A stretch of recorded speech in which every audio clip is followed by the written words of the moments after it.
자, 여러분 기다리시던 김정민 박사를 모시고 시국 연설 듣겠습니다. 김정민 박사님.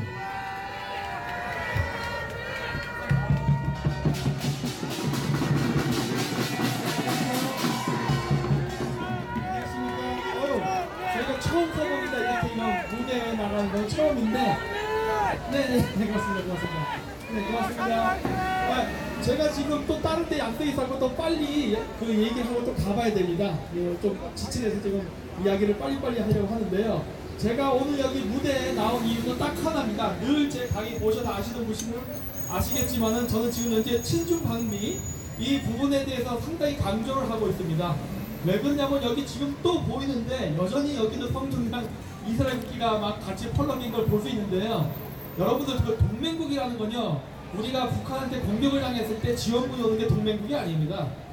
상대방이 어려움을 당할 때에도 도와주는 게 동맹국이에요. 그게 상호주의 아닙니까? 그렇죠? 네, 지금 이제는 뭐 텔레비 보면 다 아실 거예요. 지금 미국하고 중국이 무역전쟁하고 있죠?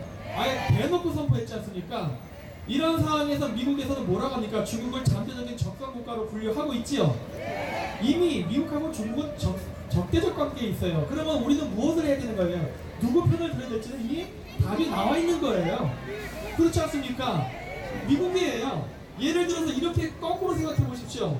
지금 북한이 핵 개발을 하고 우리가 지금 남북 대치된 상황에서 미국이 세계 평화를 위해서 북한의 핵 개발을 저지하기 위해서 남한과의 동맹관계를 버리고 북한 쪽으로 간다, 이런 얘기하면은 여러분들은 그런 얘기를 들을 때 어떤 생각을 하시겠습니까? 엄청난 배신감이 들 거 아닙니까? 지금 우리나라 정부가 하고 있는 일이 바로 그런 짓이에요. 지금 미국하고 중국이 무역전쟁, 기술전쟁, 군비경쟁을 하고 있는데 이 와중에 한국이 돈 한 푼 더 벌겠다고 중국이가 줄을 서겠다고 얘기하는 순간 우리는 배신자 되는 겁니다. 네, 국제관계에서는 원래 영원한 적도 친구도 없는 건 사실이에요. 그때그때 국익에 따라 변하는 건 당연한 거지만은 우리가 지금 이 기반을 이루는 데에는 어마어마하게 보이지 않는 미국의 지원이 있었어요. 그렇기 때문에 좌파들이 생각하는 것처럼 단순하게 우리가 중국하고 무역 교역량이 떨어지니까 그쪽이랑 힘을 합쳐야 더 잘 산다는 말은 완전 거짓말입니다. 왜? 우리는 지금 미국이 만들어놓은 그 기반 위에 플러스 중국과의 무역으로 돈을 더 버는 거예요. 그러면 여러분들은 지금 70%를 버리고 30%를 취하겠다는 겁니까? 말이 안 되는 거거든요.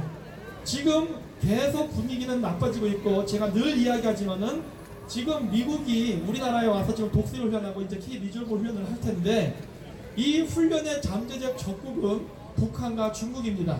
물론 여기에 넓게는 러시아까지 포함이 되어 있어요. 따라서 미국이 바라보고 있는 세계 질서 전략의 차원에서 봤을 때 극동지방의 시리아와 이란은 미국의 적입니다.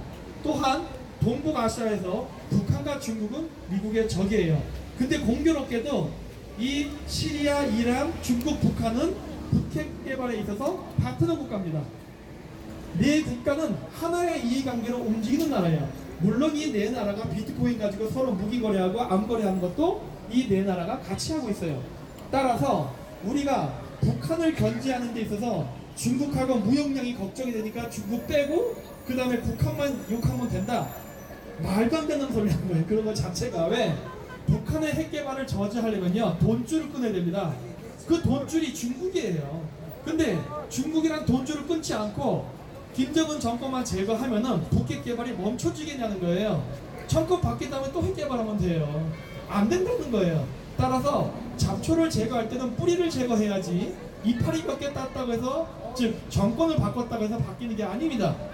따라서 우리가 더 이상 이 북한 문제로 더 이상 골머리를 쌓지 않고 좀 두알 뻗고 편안하게 잘려면요, 이참에 남북 통일을 해야 되는 겁니다. 네. 왜냐하면은 우리나라의 남북 통일은요, 우리가 남한과 북한이 서로 이해관계가 맞았다고 하는 게 아니에요. 불가능합니다. 국제정치라는 건 그런 식으로 하는 게 아니에요. 우리 주변의 강대국들의 이해관계가 첨예하게 부딪히는 지역이 바로 한반도입니다. 따라서 우리가 분열이 되는 데에도 강대국의 이해관계가 있었고, 우리가 통일이 되는 데에도 강대국의 이해관계가 있는 겁니다. 그런데 정말 다행히게도 이 4대 강국 중에 가장 강력한 미국하고 그 다음 일본도 지금 뭐 100% 지원을 하진 않겠지만은 미국이 원하면은 일본은 따라갈 수 있는 나라예요. 따라서 두 나라가 지금 힘을 합쳤습니다. 이 두 나라만 힘을 합쳐도요, 동북아시아의 힘의 균형은 금방 뒤집어 버립니다. 이런 저러의 기회를 포기하고 통일을 안 하려고 하는 무리가 있다면요, 그 사람들은 친북파예요. 왜냐하면은 언제 또 힘의 균형이 바뀌고 국제 간의 이해 질서가 바뀌어가지고 미국이 언제 통일을 반대한 쪽으로 외교 정책이 바뀔지 모릅니다. 지금이 아니면은 언제 또 그런 기회가 오겠냐는 거예요. 따라서 우리는 이 부분에 대해서 반드시 심각하게 고려를 해야 되고, 앞으로 그 10년 아니면 100년 지난 다음에 후손들에게 욕을 먹지 않으려면요, 다소 지금 힘들어도 해야만 됩니다. 그리고 또 한 가지, 지금 우리나라가 해야 될 것 중에 또 하나 뭐가 있냐면요, 우리 지방선거 되게 중요합니다. 이번에 저는 그다지 선거에 대해서는 관심을 안 갖지만은 제가 중국에 대한 부분 때문에 이 선거에 대한 부분을 조금만 이야기하면 그래요. 지금 지방 분권화를 하고 있죠. 지방 분권화를 한 상태에서 중국의 차이나타운이 들어오게 되면요, 우리나라의 전 국토는 중국화가 되는 과정을 피할 수 없게 됩니다. 네, 지방화라는 것은 중앙정부의 권력을 약화시키는 거예요. 지금 외국인들 3년 이상 거주하면 선거권을 줍니다. 이런 나라 전 세계에 없어요. 우리나라 같이 아무 생각 없는 나라는 이런 법을 만듭니다. 3년 이상 거주하게 되면은 지방의원, 도의원, 이런 시장 같은 사람들을 뽑을 수가 있게 돼요. 그러면은 지금 지방 분권화가 된 상태에서, 중앙 권력이 약한 상태에서 지방선거를 해버리게 되면은, 예를 들어서 전라도나 충청도 지역은요, 전부 다 중국화될 가능성이 매우 높습니다. 왜? 그 지역 땅을 지금 중국인들이 땅을 사고 있어요. 그리고 운동원 출신들 중국 돈 받아먹으면서 지금 대응하고, 그거 중국 돈 받아가지고 지금 선거자금 이번 6월달 쓰려고 하고 있지 않습니까? 이런 상황에서 어떻게 우리가 그 전라도나 충청도 지역이 중국 땅이 되는 걸 막을 수 있겠어요?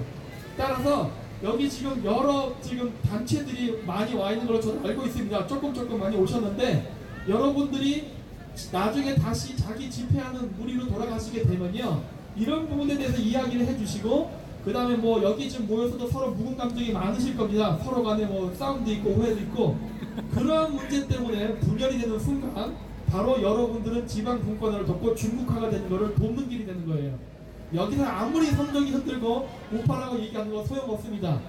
결론은요, 실천과 행동이에요. 그렇기 때문에 단결하는 모습을 지금 보여줘야 되고요. 지금 여기 모여 계신 분들이 앞으로 10배, 100배 더 늘어나는 날이 빨리 돌아와야 됩니다. 시간이 별로 없어요. 지금 시리아 같은 데는 지금 개판되고 난리가 났습니다. 지금 저는 우리나라가 그런 식으로 시리아의 케이스로 안 갔으면 좋겠습니다. 왜냐? 여러분들이 우려하는 것처럼 미군은 철수 안 합니다. 미군이 여기서 철수한다는 것은 어마어마한 경비가 들 뿐만 아니라 군사 전략적으로 어마어마한 손실을 보게 될 수가 있어요. 따라서 그러한 상황이 발생하면, 즉 좌파들이 더 득세해서 지방 분권을 해서 우리나라를 온통 중국 천지로 만들려 하는 상황이 발생하게 되면은, 그때는 우리는 내전 상태에 빠지게 되는 겁니다. 시리아 내전 같은 상황이 우리나라에서 발생하지 않게 하기 위해서 우리가 힘을 단결해가지고 이번 선거, 그 다음에 앞으로 바뀌는 부분에 대해서는 철저하게 우리가 힘을 뭉쳐서 이거를 분쇄해야 된다고 봐요. 그래서 제가 지금도 늘 여러분들에게 제안하지만, 그 태극기 부대에 따로따로 모여도 상관없습니다. 안 뭉쳐도 상관없어요. 여러 사람들이 각자 다른 생각을 가졌으니까 다 좋습니다. 대신에 늘 이야기하지만 광화문 광장 앞에서 한 번 정도 단체 사진은 찍고, 그리고 각자 자기 구역 가서 집회도 되지 않습니까? 맞습니다. 그 10분도 못 모이면 안 됩니다. 단 10분이라도 모여가지고 왕창 모여서 단체 사진 찍고 동영상 찍고 흩어져야, 그래야 힘을 모아서 부대가 집결해서 각자 명령을 받고 자기 지역에 흩어지는 것처럼 보이잖아요. 처음부터 흩어져 있으면 어떡합니까? 그렇죠? 이 부분들을 해야 되고, 지금이 독수훈련과 키 리저브 훈련이라는 매우 중요한 시기에 와 있습니다. 그래서 제가 지금도 늘 강조하는 거는, 광화문 광장 앞에 미군 대사관 있지 않습니까? 그 앞에 가서 데모하라는 거예요. 웬만하면. 왜? 지금 걔들 그 좌파애들 거기 가가지고 반미 데모하고 있죠? 네. 왜 장소를 내주고 자꾸 변방해서 돕니까? 네? 항상 전쟁할 때는 중앙을 점령하는 게 제일 중요한 거예요. 맞습니다. 저기도 저 중앙을 저렇게 내주고서 이 변방이 오면 안 됩니다. 그래서 앞으로는요, 항상 소수를 하더라도 가운데로 들어가서 해야 되고, 항상 중앙 돌파하는 거를 할 수 있어야 됩니다. 그리고 그 정도의 용기와 배짱이 없으면요, 그 데모할 수 없어요. 네, 맞습니다. 과감해야 되고, 항상 그 용기를 갖고 단결하는 걸 꼭 해주십시오. 그리고 정말로 그 지도자분들께서 안 뭉치게 하시면요, 멤버들이라도 광화문에 모여서 단체 사진을 찍고 가십시오. 그렇게라도 해야 됩니다. 왜? 각자 생각이 다른 거는 다 이해할 수 있어요. 원래 민주주의 국가는 그런 거예요. 생각을 해결시킬 필요 없어요. 그거는 전체주의 국가에서 하는 겁니다. 다 그거는 인정될 수 있는 거니까 아무리 그렇다 하더라도 자유에는 책임이 따르는 법이죠. 그렇기 때문에 한 번 정도 10분에서 30분 정도는 모여서 정말 사진 좀 찍어 주십시오. 저희가 저번에 2차 반중데모 할 때 저희보다 4배밖에 안 온 민주노총 애들은 광화문 광장에 꽉 차게 줄 서갖고 사진 찍어가지고 그거 신문에 내보내가지고 마치 걔네들이 하루 종일 그렇게 대모한 것처럼 보여줬단 말이에요. 가짜 뉴스죠. 우리보다 늦게 와서 우리보다 먼저 끝났는데 그럼에도 불구하고 그런 식의 프로파간다 전선을 펼친다는 겁니다. 왜 우리는 그런 거를 하지 않으며 왜 이렇게 보수 쪽 사람들은 순진하십니까? 교묘한 공작과 전략 전술 그리고 겉모술수를 쓰지 않는다면은 이 게릴라전에서는 승리할 수 없습니다. 따라서 많은 분들이 그런 것들을 지금 여기 각 부대에서 오신 걸로 다 알고 있는데요. 나중에 돌아가셔서 꼭 부분을 말씀해 주시고 태극기 지도자분들을 꼭 한 곳에 모여서 같이 사진을 찍을 수 있게 설득해 주십시오. 네, 감사합니다. 네, 알겠습니다. 네, 수고하셨습니다. 여러분, 김정민 박사에게 박수 한번 쳐드리세요.